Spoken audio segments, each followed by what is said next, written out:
Good afternoon, Jasper Nation, and welcome to Fast Break, where we provide you with the inside scoop on Manhattan College basketball.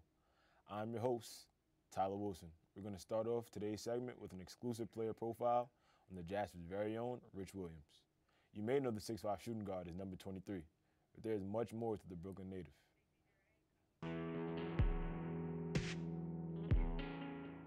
I tell people I'm from everywhere because I'm really from everywhere.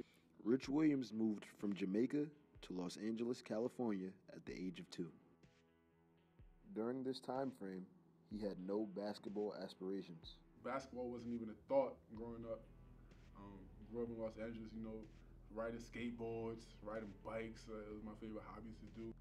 At the age of 10, Williams moved to Brooklyn, New York with his family, where he fell in love with the game. I've been in New York ever since. I went to middle school, high school in New York.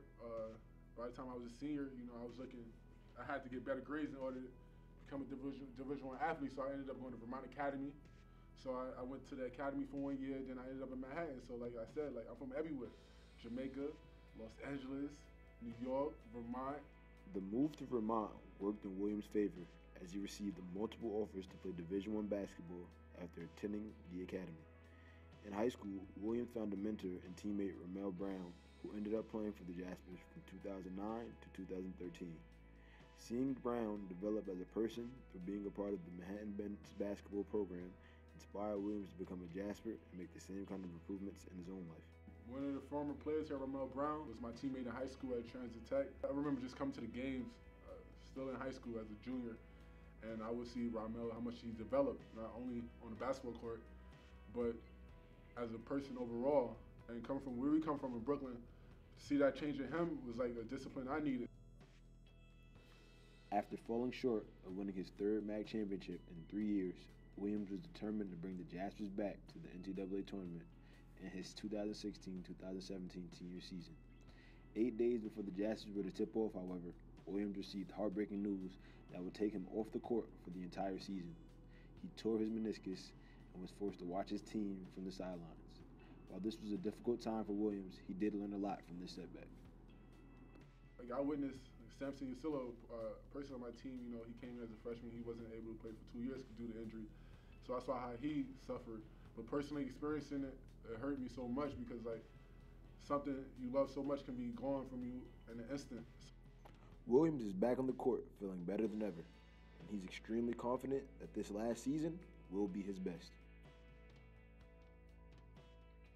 This is Tyler Wilson reporting from Dratty Gymnasium. Williams and the rest of the Jaspers strongly believe that champions are made in the offseason and are currently focusing on what they can do now in order to prevail next March. This requires having everyone on board and healthy. Some players are in the training room for injury prevention, while others are working to get back on the court after missing time this past season. Among the players who are on the journey to get healthy are redshirt sophomores A.K. Ojo and Matt Maloney. The Doc Johnson athletic training room has become all too familiar to Ojo. The 6'10" center has struggled to stay healthy for most of his career as a Jasper, battling what feels like knee injury after knee injury. Once the season concluded, Ojo received arthroscopic knee surgery to fix a fractured bone and torn meniscus in his right knee. A month and a half post-operation, Ojo has recently been cleared to do light strengthening and conditioning to get mobility back.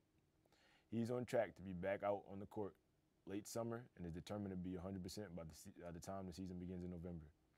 Knee problems seem to be common among collegiate athletes, but Maloney struggled with an injury that was a little more unconventional.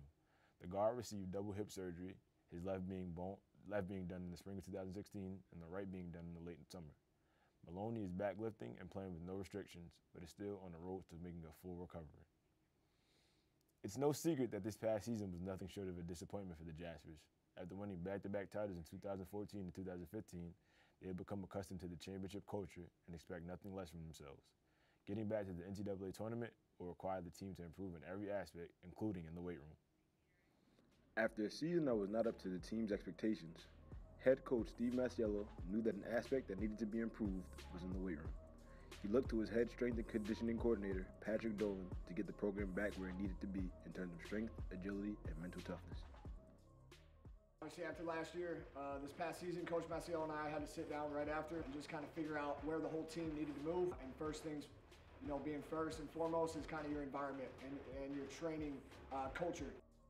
With Masiello and Dolan on the same page, this was sure to be the toughest postseason yet for the Jaspers. This standard was set with the restoration of the team's lost culture being the goal. Failure isn't an option, and improvements were sure to be made on the journey back to elite status. So, you know, these guys right now are being just put in positions of being uncomfortable, high reps, low weight, very simple movements. We're only grabbing barbells right now 2 days out of the 4 days a week. Our sessions are pretty short in duration, anywhere from 25 to 40 minutes. Obviously, just kind of towards the end of the semester in a long season, we don't need 5, 6, 7 days a week right now with these long training sessions. Right now, it's about a lot of restoration. Although being the biggest, strongest athletes they can be is one of the goals for this Jaspers team, a basketball season is a marathon, not a sprint, so the shorter lifts provide a challenge while not providing excessive wear and tear on their bodies. Performing at the best of their ability throughout the season is the ultimate goal. We also, to a certain degree, have to get our culture back to where it needs to be. So we're definitely asking guys to push themselves, but right now it's not necessarily in the sense of strength or power. It's putting their bodies in either uncomfortable positions from a stretching and mobility standpoint, or maybe just, again, high reps, high sets, turning of resistance training into a circuit or a conditioning style almost. Definitely asking for volume, for kind of urgency, pace to pace between movements. Short, sweet, get them in, get them out. The Jaspers are poised to have a potential championship year. The program is looking forward to a fresh start with a throwback mentality. Culture is key. Let's go! Reporting from Grady Gymnasium, this is Tyler Wilson. The season did have some high notes, however, highlighted by a Battle of the Bronx victory and a thrilling win over Ryder. When the team got going, incredible plays were made on both sides of the court. Of all the plays in the Jasper 32 games this season, we narrowed it down to the best of the best. Here are Manhattan's top 7 plays of the year. At number 7, Xavier Turner with the runner from way downtown, 3 of his 15 points in the junior's MVP performance. At number 6, Tyler Wilson with the vital block to keep the first place Ryder from extending their lead. Later that game, we have our number 5 play. Jaspers up 1 with 1:16 left. Wilson dishes to Zane Waterman, who pump fakes, drives, and gets the foul and 1. Waterman scored a career-high 35 points in the Jaspers 73-76 victory over the Broncos. At number 4, Wilson comes down the lane through traffic. Count it and 1. The senior gets a win in his final Battle of the Bronx appearance. At number 3, the 6'2 freshman Aaron Walker posterizes the 6'8 Mamba defender. At number 2, the Jaspers come down. Tom Capiano kicks it to Xavier Turner, who throws it to Zane Waterman, who hits the 3 to put the Jaspers up. At our number 1 play, Zane Waterman with the ferocious slam and 1.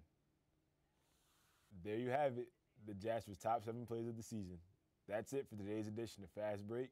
Thank you for joining us. Have a great day, Jasper Nation.